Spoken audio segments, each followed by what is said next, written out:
we go. Last smoky journey of this little Beetle. It normally takes weeks to convert a classic car to electric.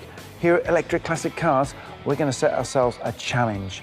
Can we convert this Volkswagen Beetle from petrol to electric in a day? All right, let's go, guys.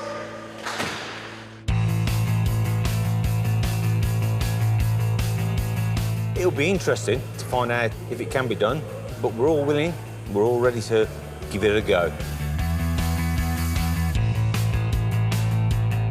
We're going to make it a flipper that flips up the rear number plate and have the charge socket underneath the rear number plate. So what Tony's cracking on with at the moment.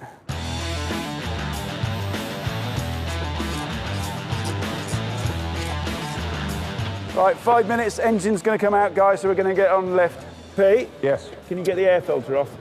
Yeah, there we go, it's on. Right, going up. So we've got one on the top of the starting motor, one at the side with the starting motor. Yeah, there's one up there as well. Take them out, the engine's going to drop. So what we'll have to do is pump up the pallet. Pump up. And then we'll get underneath it. One will have to be this side, the other side. Let's get it down and get the pallet truck up. It's building the car in a day. There could be problems. I do know this, the electricians will have a really busy day, that's for sure. It's always a crazy idea when I go, hey guys, I've got a really good idea. One smoking pipe. Okay, Pete, give it a pull this way. Go down a bit. That's tight. It's catching here again. Bring it your way a bit. Down. Keep going. Okay, so if we grab onto the exhaust Yeah. and pull the exhaust. Yeah. Yeah, man, we got it. Woohoo! Engine out. Once that petrol engine is out, it's time to get the electric motor in.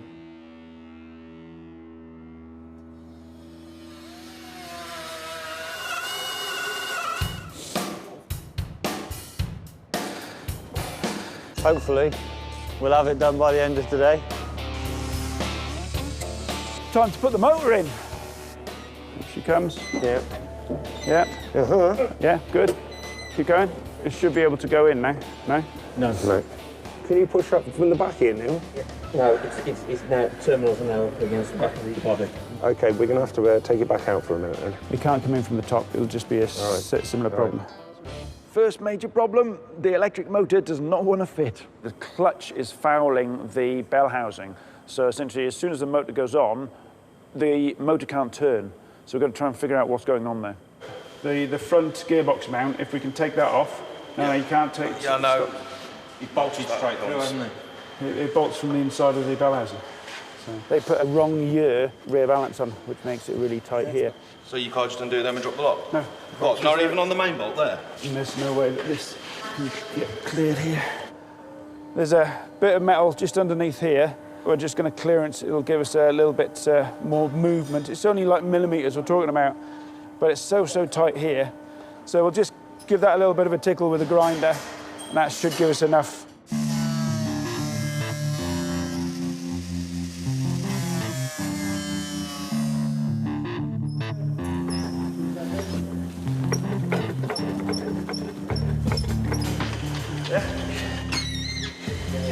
Equal there now? Yeah, close. There you go. I need to pry that gearbox. Is that? Yeah, that should go in there now.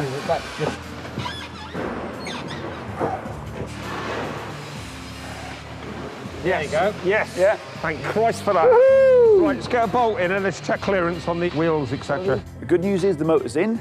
Essentially, it was an early gearbox that was in there that was fouling the clutch.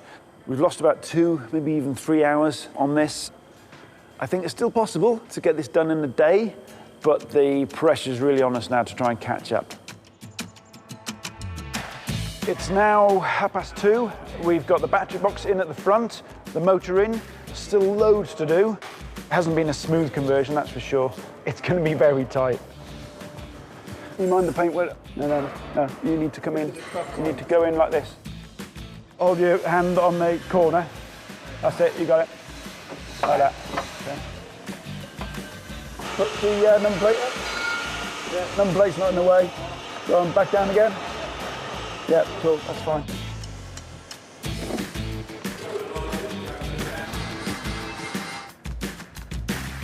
Needs all checking first before anything gets plugged in, just in case I've decided to put it in the wrong thing. So we do a final check before we plug anything in, just for safety.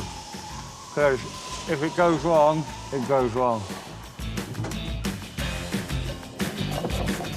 So a charger, it's just like a phone charger at home for your phone. It's basically what charges the battery up on the car.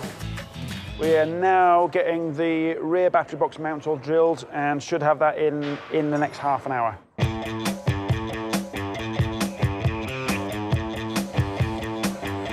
The rear battery box is a little bit more difficult than the front to get in because essentially we've got to feed it into the car. 1, 2, 3. Yep, stop.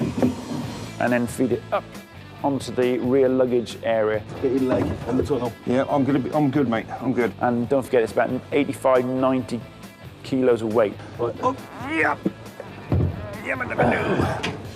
I'm not going to do it. The big lads are coming in to do that. Right, come back. Nearly there. Can you see the hole, can you? Yeah. Ah, there we go. Yeah. Right, they can wiggle that now. Yeah, it's fine, it's done. Eat your penguin.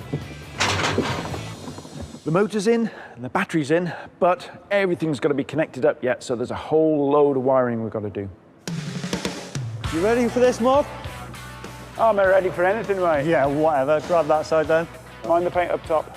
We've got to just get everything spot on and right, because if you make one mistake with the wiring, bad things can happen. In a normal petrol car, for instance, you've got a 12-volt battery, but with electric cars, these batteries can give you up to 800 amps, so you really got to treat them with respect. So the pressure's on the electrical guys now to get this finished. It's going to be a little bit of a late one, but we always knew that really when we started, but in with a chance of finishing. So the ignition's on, yeah? Yeah. You should be able to program that. Yeah, just connecting now. So we've got 122 volts in the system, which is good. So we're checking all the control systems, the safety systems, and then the last thing you do is turn the big isolator on. Here, and we should have 122 volts. Cool. Perfect. Okay. So we're all ready to basically do a switch on. Okay, we've done all our safety checks, so we should be okay, but there's always a little bit of nervousness when you turn that key on for the first time. Ready when you are, Mark? Yeah, turn ignition on. Going on. Yeah. So at the moment, I'm trying to configure the motor.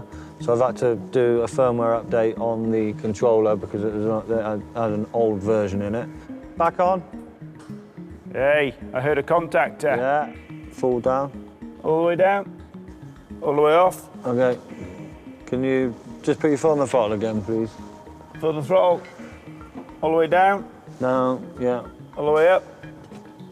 Permission failed. Right. Additional offset. We can just manually put it in, can't we? It's on the motor. It's 120 degrees, isn't it? Clockwise, it's 165. Counterclockwise, it's 74. You're going to try a commission sensor with it freshly connected? Yeah. Okay. Permission failed. It's not even trying. Bit of an 11th hour drama. We've upgraded the firmware in the controller, we've programmed the controller. The last thing we've got to do is commission the sensor in the motor. For some reason, the controller doesn't want to do it. Stopping, brake throttle, brake throttle. Go to the maps. We've done this 100 times before. I need to give the supplier a ring in America. It's really late here, but luckily in the States it's mid-afternoon, so I'm going to give him a quick call now and see what he thinks. Hey Hunter, it's Richard, mate. How's it going? Okay, so back into throttle, yeah? So configure traction, throttle. Yeah, okay, map is 1,300 millivolts, and the first point on the curve is 1,480, so it's a good way off. Oh, hang on, we've got a green thumbs up now. We've done that like 3 or 4 times. So we've got in that case then, let me go to configure sensor.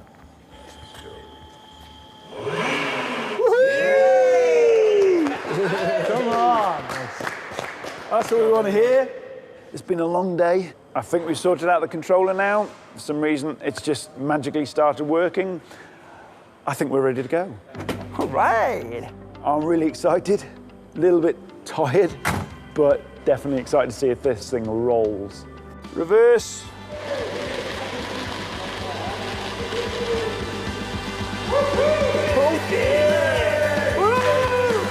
Yes, converted in a day.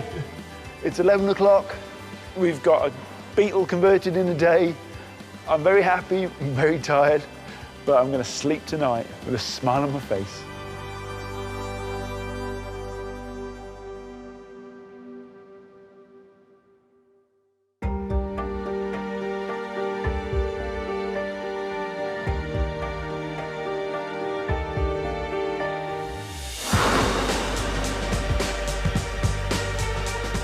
Even though we've electrified this Beetle, it still feels like a Beetle. I mean, the only thing that's changed, obviously, is it's got more power, it's easier to drive, and there's no noise coming from the engine or smell of the exhaust, which is no bad thing, really. Driving this electric Beetle as well is so easy compared to driving it when it's petrol. So this car has 25 kilowatt hours of battery pack, which is probably going to be good for around about 80, 90 mile range, probably more if you drive it really efficiently. The motor in it is about 120 horsepower, which is plenty compared to the original 40 horsepower engine that was in it. It could definitely keep up with modern traffic without a question of a doubt. It's also got regen, so going down this hill now, I'm putting energy back into the battery as well, which gives it a little bit more range. The handling of an electric Beetle is much better as well because we've moved the weight distribution a little bit further forward, which is no bad thing in a Beetle because usually all the weight is in the back, which makes the handling a little bit questionable. But now, on these twisty roads here in Wales, this is actually really nice and the handling is actually quite impressive. The other benefits of having an electric Classic is there's zero emissions going out that tailpipe. And if you're with an electricity supplier like Octopus Energy, which gets their electricity from renewable supplies, even when you charge it up, that energy is coming from wind and solar, and having Octopus Energy as an energy supplier means that you can feel a little bit more comfortable about topping it up with that electricity at night time.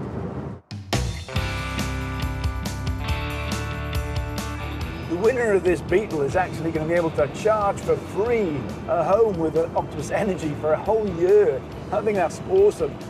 Not only are you going to own a classic electric Beetle like this, but you can actually drive it around for free for a whole year. We've taken a classic car that's already been built a long time ago and its carbon footprint is already there, and we've taken a Tesla and recycled its batteries. So putting those two together makes a perfectly green solution for repurposing the classic car. I'm really enjoying driving this. It just puts a smile on your face.